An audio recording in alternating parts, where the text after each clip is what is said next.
The Pittsburgh Steelers lost a terrible one to the New England Patriots, and it opens the door to a lot of conversations. We'll explore those on the Locked On Steelers podcast, and including how accountability also applies to the head coach and the future of Mike Tomlin with the franchise. All that and more here in the Locked On Steelers podcast. I'm your host, Chris Carter. Let's get into it. You are Locked On Steelers, your daily Pittsburgh Steelers podcast, part of the Locked On Podcast Network, your team every day.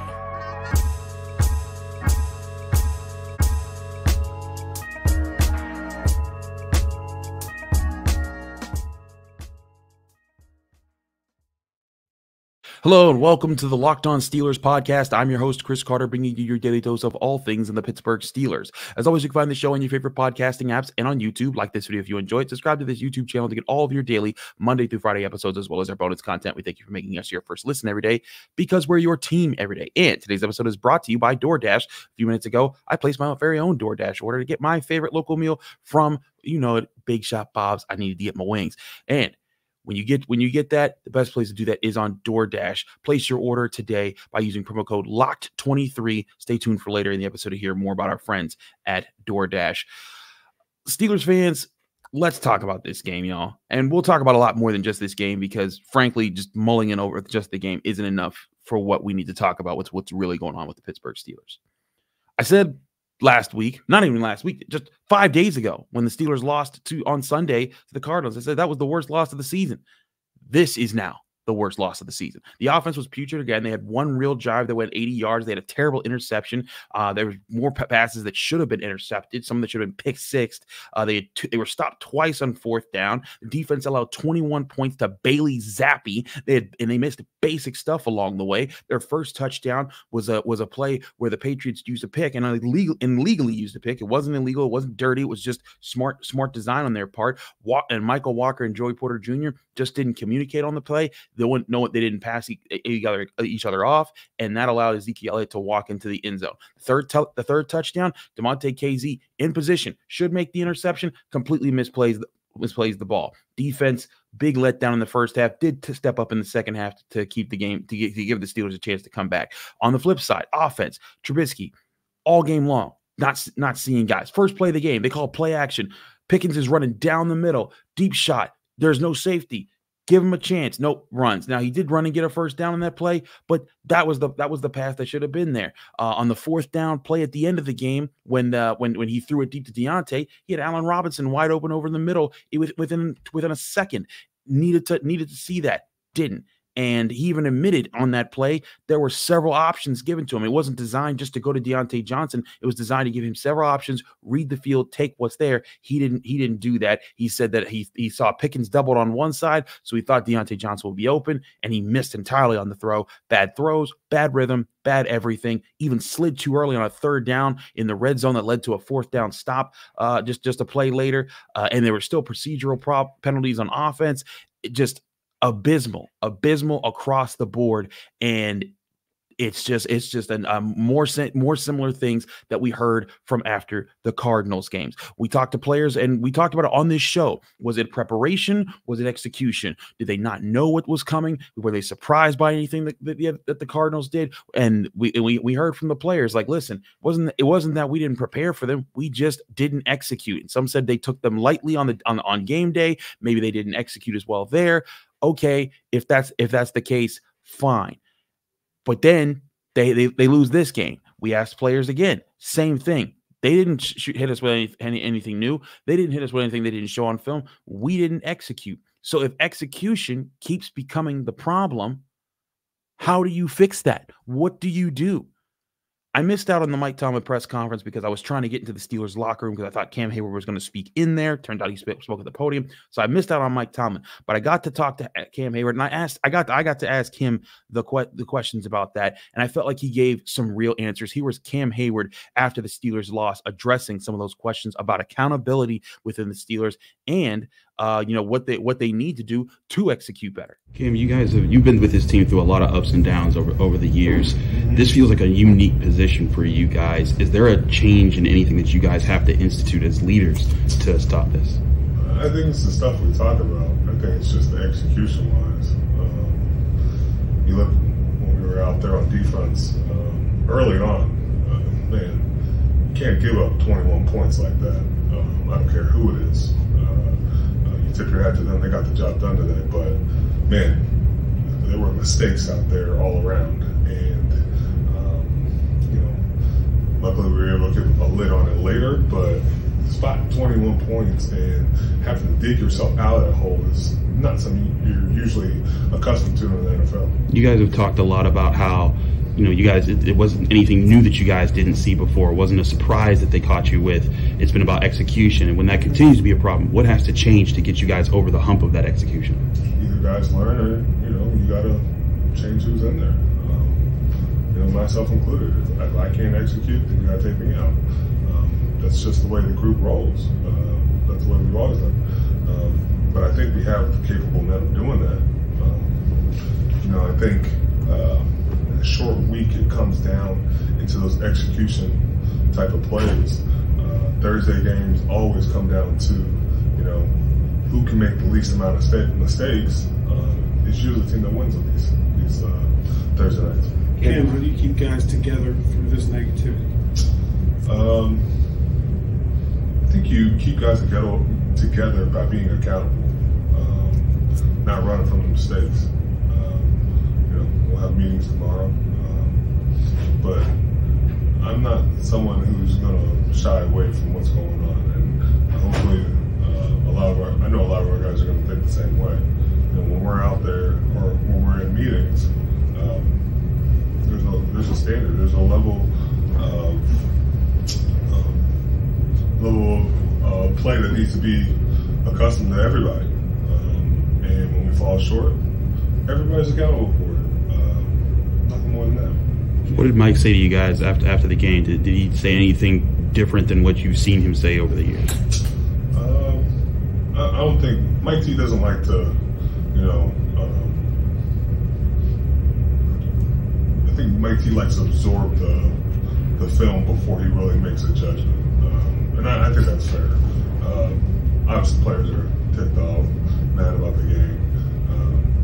But, it's just about being smart with your words and, getting back in the lab and absorbing what's really going on. You can't put a mask over this. This has been two ugly games that we have to be accountable for. Real words from a real captain right there, and a real disappointed captain in Cam Heyward. And I think that that's why I wanted to play all of those different answers, because I think that he handled that very well. And I think he said the truth there. There has to be accountability. The Steelers have to hold themselves accountable. And they do. They talk about that. We talked about that with Eddie Faulkner and how that they do that before. But the bottom line, we have to look at the bigger picture here. All things aside, this is the first time a winning team in NFL history had lost back-to-back home games to teams with at least 8 losses, let alone 10 losses. And just like last week, there are legitimate questions now about Mike Tomlin and about how things are being handled right now and how the future needs to be handled with the Pittsburgh Steelers. I'll get to those questions and more on the accountability part for the Pittsburgh Steelers right here on the Locked On Steelers podcast. I'm your host, Chris Carter. Don't go anywhere. We got a lot to discuss. But first, we want to remind you this show is brought to you by DoorDash. Why root for your favorite team on an empty stomach when you order DoorDash right now, even for lunch? Hey, you may just want to be watching other teams this weekend and root for certain teams. Maybe you got some good parlays out there. Well, don't root for the parlays on an empty stomach. Go get some DoorDash. When you order DoorDash, you can order anything you want: pizza, wings, pop, burgers, or even just buns, because you can not just order food from your favorite restaurants, but food from grocery stores and Targets and places like that allow you to get whatever you need right when you need it. Me, I'm going to enjoy some Frank White wings. I need some Frank White wings after covering that game. That's been in the past 5 days dealing with some of y'all negativity. Need me some Frank White wings from Big Shot Bob's. That's why I use DoorDash, because I can get me some Big Shot Bob's, or you can get yourself some Primanti's. Whatever you need, DoorDash has got you. And right now, you can get 50% off up to $10 in value when you spend $15 or more on your first order. When you download the DoorDash app and use the code LOCKED23, subject to change, terms and conditions apply. And remember, if you get a DoorDash pass, that means you can get free delivery on all eligible orders, not just for restaurants, but for groceries. Get prepared before game day and get on DoorDash. Remember, new customers get 50% off your first DoorDash order up to a $10 value. So get on that right now here on DoorDash by downloading the DoorDash app and entering code LOCKED23. That's LOCKED 23, subject to change. Terms and conditions apply.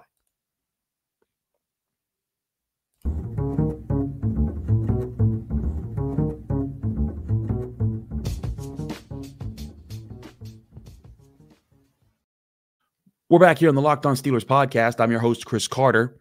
We're continuing our discussion here after the Steelers' abysmal loss to the New England Patriots. One thing Cam Heyward mentioned, and that's accountability. And I think that's very important. And it's clear the Steelers are pointing things out. Eddie Faulkner, the new offensive coordinator, he talked about that. I played that clip, I believe, on the Wednesday episode with Jenna Harner when we were talking about it and going over how the Steelers do point, they're pointing things out like, hey, when guys mess up, they're held accountable in front of everybody and everyone knows what they have to do better. And Heyward even acknowledged it in those comments there. He said, yeah, we talk about it. So when it's called out and you know what's coming, why do guys still fall short when you are holding guys accountable? And so when you have that question, when you keep holding guys accountable, when you keep preparing and you keep knowing what's coming, but you still fall short, you then have two questions as to how things need to improve. You have the first question: is your talent bad? Do you just not have the guys to win in those situations? Or is there just no resonance with what the coaches are saying to get to reach to the players? Now, that second part, I think, has some meat to it for sure, especially after these last two losses. Let's address the first part real quick so we can get the talent part out the way. The Steelers are obviously lacking in talent in some really key areas, especially at quarterback. They have not had competent quarterback play all season. They've had clutch quarterback play at times from Kenny Pickett, but never a complete game, and that's a problem. Center's a big problem with Mason Cole. Safety is a problem with outside of Minkah Fitzpatrick. Linebacker's a problem right now because of injuries outside of Landon Roberts. And I also say that defensive line has become a bigger problem because they're not getting enough off the blocks enough out unless you're named Keanu Benton or Cam Heyward. I think that's also been a problem as well. So some of those are injuries, but some of those are also just from bad personnel situations. And I think that some of those ruin the flow of the team, like quarterback and center. If those guys aren't working together, whether it's Cole's low snaps or poor blocking on pass rushes or on run plays, or Trubisky's not seeing the field or Kenny's not seeing the field, that can ruin an entire offense. Like, go back to what the Titans looked like before Ryan Tannehill showed up. Not that Ryan Tannehill's some amazing quarterback, but that standard, like that average quarterback play that he provided, opened up the Titans offense with Derrick Henry and made them a playoff contender before when they were before, like, not even in that conversation. So that's what I'm talking about with how that kind of stuff, that is real personnel issues that they're going through. And the defense, they have to kind of win in different ways, because right now, as far as off-ball guys that play in the middle part of the field, linebackers and safeties, the only two holding it down right now for the Steelers with consistently good play in the middle there is Minkah Fitzpatrick and Landon Roberts. They're doing a really good job, but Demonte Kazee has been playing rough. It's tough to ask a lot of Michael Walker, Blake Martinez, Mark Robinson, guys like that. They're hanging in there, but it's tough to expect much when those guys are really practice squad dudes that are being propped up because the Steelers lost 3 linebackers. And Kazee and Neal's on injured reserve. Kazee, he's had some really good games at times this year, but I think he's also had some really bad ones, and I think this one was bad. I have to go back and look over everything in this game, but I think the Steelers definitely missed Terrell Edmunds for the things that he brought to the table and helped his safety, and I said that might happen. So obviously talent is certainly an issue. That's something to address. But that's where Mike Tomlin falls into this, because we can address the talent part, but we have to address the Steelers do have talent. They have guys like TJ Watt, Alex Highsmith, though he got hurt in this game. But they got guys like Cam Heyward. Joey Porter Jr. has been good this year. So where does Mike Tomlin fall into this as far as the part of resonating your message with your players when you're preparing each week, you're studying each week, you see what the Cardinals and the Patriots want to do, and you practice it, you go over it in the film study, you're ready on games, you know what looks are coming, and then you still fall short. So then what is it? What's the break off? Where does that disconnect happen? To bridge my way into that, I want to tell you about a conversation I actually had with a person who I've met a few times now this year in the tunnel waiting for the Steelers to come off the field at the end of games, and that's Michael Smith. Now, if you don't know who Michael Smith is, he's with Amazon Prime in their football coverage. He does a great job with them, and shout out to Michael Smith. He's a very nice guy. But if you remember, he was also from ESPN when they did the Six with Jamel Hill and His and Hers. I've always had a lot of respect for him, so he and I have kind of like bumped into each other a few times, and we have some very friendly conversations. So I asked him at the end of this game, what did he think of Mike Tomlin? Because I told him, like, hey, like, this is going to be a real question this week. I was curious what your thoughts are as just a national presence outside the media. And I thought he gave some really good perspective when he said, listen, Mike Tomlin's great because at things when he says he challenges players to be men, and then he gets them to step up. He says, hey, I'm not going to baby you. I'm not going to babysit you. I'm going to say, hey, this is the line. You got to come meet it. And he sets that tone. And for so many times, players have met it in his career. And when they do that, they're great. And it makes the teams better for it. It makes the players better for it. The teams have come together, and it's led to some really good or some great years. But then the question becomes, what happens when they don't do it? Where's the how do you get past that part when you set that challenge? And so many times, and we'll go over some times in a little bit here, that I think that really have set up Mike Tomlin's resume on not just the Super Bowls when he first took over, but also in the 2010s, where he's issued those challenges, and that's allowed the Steelers to finish with strong seasons of double-digit wins in those years. But when it doesn't happen, what do you do? And I think that's the unique question the Steelers are facing right now.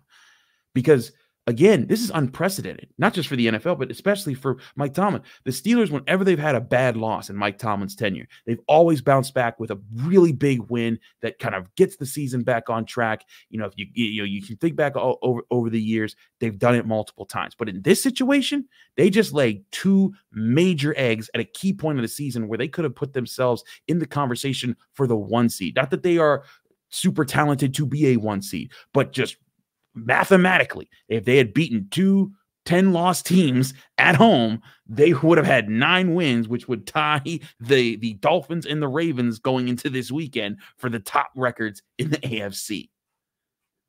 So when you lay eggs like that, you then have to ask, okay, that's his message. That's what he's telling them to meet. That's the quote unquote the standard. What do you do when they don't? I think that that's specifically happening with the offensive side of the ball. And I think that that's where the big question for Mike Tomlin and the future of the Pittsburgh Steelers lies is, can that coaching style work to develop a new offense for the Pittsburgh Steelers moving forward? I have more on this and how it relates to the decision to whether or not to fire Mike Tomlin, because as anyone who watches the show knows, I have never been on the fire Mike Tomlin train. I put out those fires every time they come up. But I think there's some smoke to that fire right now if this team does not respond to these past 2 losses in a certain way. And I also want to get into how that ties into specifically Mike Tomlin and how he coaches offenses and how his coaching system coaches offenses. I'll explain what I mean by that in a minute here on the Locked On Steelers podcast. Stick with me. I'm Chris Carter. We still got a lot to discuss as far as the decision of how to handle Mike Tomlin and what he needs to do moving forward. But first, I want to remind you this show is also brought to you by Prize Picks. Prize Picks is the largest daily fantasy sports platform in North America. They're the easiest and most exciting way to play daily fantasy sports because it's just you against the numbers. Instead of battling thousands of other players, including pros and sharks, you can pick more or less on anywhere between 2 to 6 players and get their stat projections and then watch the winnings roll in. That's right. All you're saying is more or less on a stat projection, and then that can be how you win, how you get your winnings. Prize Picks is the fun new daily fantasy game that everyone needs to start playing right now. And with basketball season here, you can now pick combo projections across football and basketball games from the Specials League. And that's a league created specifically for combo projections that include 2 or more players from different sports or leagues. For example, if you want to bet on LeBron James and Travis Kelce, they have a combo of 10.5 combined 3-pointers made and receptions made in their games. You can say more or less than that projection, and then you can watch your winnings roll in on Prize Picks, a great daily fantasy option that you need to try out right now. And Prize Picks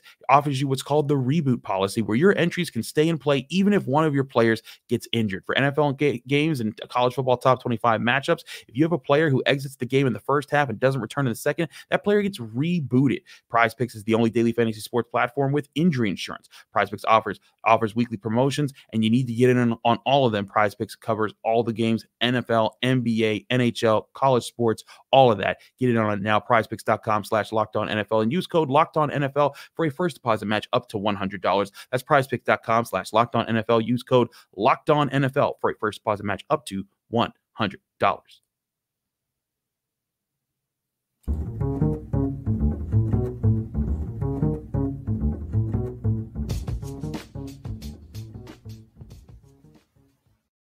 We're back here on the Locked On Steelers podcast. I'm your host, Chris Carter. We continue my point here about how the Steelers need to handle Mike Tomlin, or how he needs to handle things if he wants to stay with the Pittsburgh Steelers.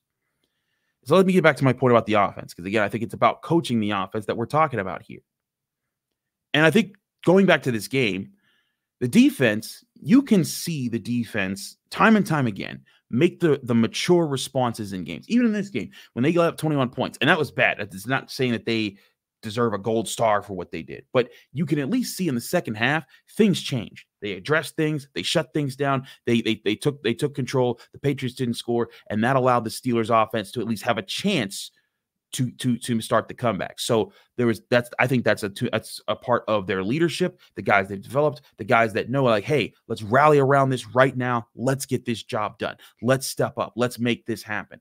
And you can see that's absolutely there, and that's part of the Mike Tomlin coaching style, where he's not going to baby you. He's not going to say, come on, man, please, man, go. He's going to be like, hey, I got an expectation. You got to meet it. That's why I brought you here. And then guys step up, and they get to there. So that culture, it's obviously working for the defense, but it's obviously not working for the offense right now. And I think part of that problem is the offense doesn't have that put your foot down leader. The Steelers defense has all those guys: TJ Watt, Cam Heyward, Minka Fitzpatrick. I even say Landon Roberts has entered into that conversation with that, but the way that he's playing and holding things together. I keep tweeting out on Landon Roberts for president, because that dude is just balling, and they need to give that man an extension now. And I'm not saying forever and for huge money, but like, I think that dude is such a glue piece for the future of the defense, and it might only be a couple, 2 to 3 years, but he's a good glue piece. Keep him. But about the offense, who's the put your foot down leader that says, I'm getting it done today, everyone get behind me? Because the defense has like 4 or 5 of those. Najee Harris wanted to be that. He's been the captain before, but he wasn't voted captain this year. And he's been an assistant that hasn't really worked to his favor. I think he's tried to galvanize the offense. He's done what he can, but it hasn't, it's worked at times, but it hasn't worked to get the offense to be back as a whole. Kenny Pickett was voted to be that leader. He was the team captain, but he's been hurt, and he also just hasn't been good this year. And when you're not good, people don't listen to you when you're giving the rah-rah speech, or, people don't want to hear it when you're trying to motivate others. You holding other people accountable is not as loud when you have to hold yourself accountable because you're not playing well. And it'd be one thing if you were playing like decent and just not great, but you were holding the line. Kenny Pickett hasn't done that yet. And I don't think he's earned that, so it's tough for him to be that leader. Other veterans that you look at, Isaac Seumalo, James Daniels, they're good players and good veterans, but they're not vocal leaders. That's just not their profile. It's not what it's not what they're going to be brought in to do. So you look around, who are the other veterans that you look at on the offensive side of the ball? Guys like Najee Harris and Pat Freiermuth, the third-year players.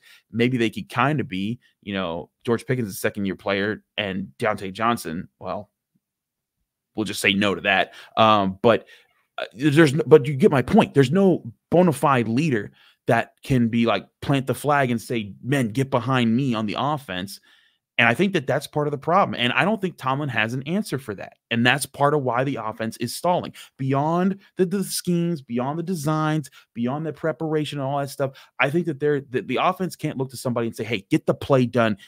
Let's make a play right here. The defense, for example, they needed a turnover. And Landon Roberts perfectly played up situation, tipped the ball. Michael Walker was in position, caught the ball. That galvanized the team, though this offense didn't score off of that. I think that energized the Steelers and gave them a shot in this game. And how many times in this season and for years have we seen TJ Watt say, you know what? We ain't losing today. Get behind me, boys. How many times have we seen Cam Heyward do that? Minka Fitzpatrick do that? That's my point, is that the Steelers defense has those guys, and every team needs those guys. Make no mistake, there's no team out there that just gets around with just average Joes and just yay, like, happy-go-lucky vibes because we like our coach because he just runs great screams. No, you have to have the Jimmies and the Joes. That's where people talk about when they say it's the Jimmies and the Joes, not the X's and the O's. And the X's and O's are important, but not as important as having the right players to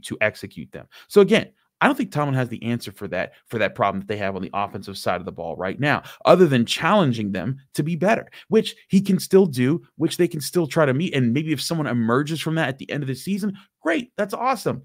But it hasn't been working, and it's been a while now, and you're looking around saying, man, what's going to happen here? So far, it's been a failure on offense.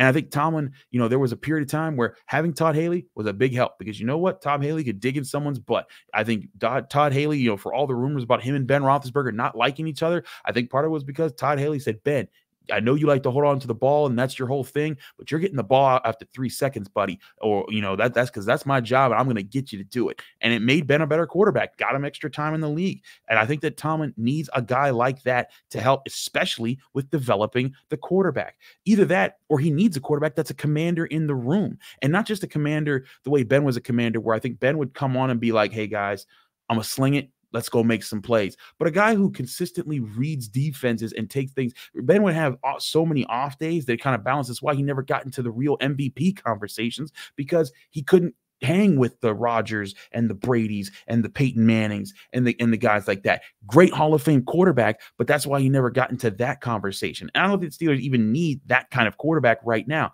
They just need a guy who can lead. And that's why I think even if it was, 2018 Ben Roethlisberger, this team would be in such a better place because he could play that style. Heck, I think 2005 Ben Roethlisberger, 2007 actually, I'll say 2005 Ben Roethlisberger, I think, with the way he played in the Super Bowl was pretty bad, but you get my meaning. Ben Roethlisberger at different points of his time would make this team would make this team very competitive, as would a lot of different guys. But I think that's where Tomlin could use another a leader in the room at the quarterback position. Kenny Pickett looked like he might become that with the way we saw him play in the preseason, with the way that he carries himself. He has maturity to his answers, and he the way he likes to lead. But again, it don't matter how he likes to lead if he's not leading on the field with his play, and that's been the problem. And it doesn't mean he won't get there. It doesn't mean that I'm dooming him to forever being like that.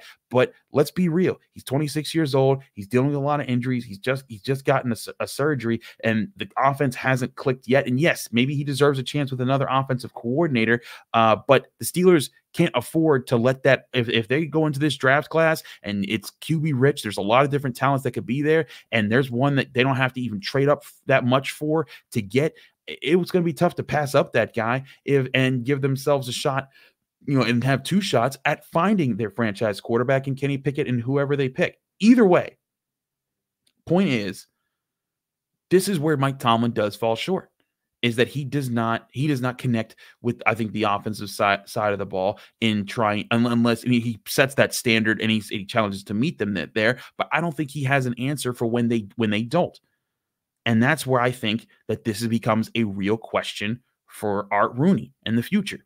Does he think he can win with Mike Tomlin and that coaching style? Because listen, you could go in a different direction and get an offensive coach, or if you get the right quarterback at some point, or Kenny Pickett develops into the right quarterback, then you're going to be happy, because then you'll have that quarterback play. That deficiency won't be there. Mike Tomlin can set that standard. They meet that standard, and then you still have the really top defensive play, and then you're a really good football team, which is what people were waiting to see from Kenny Pickett this year. Because it hasn't happened, I think that's a big reason why they're 7-6 and not 9-4.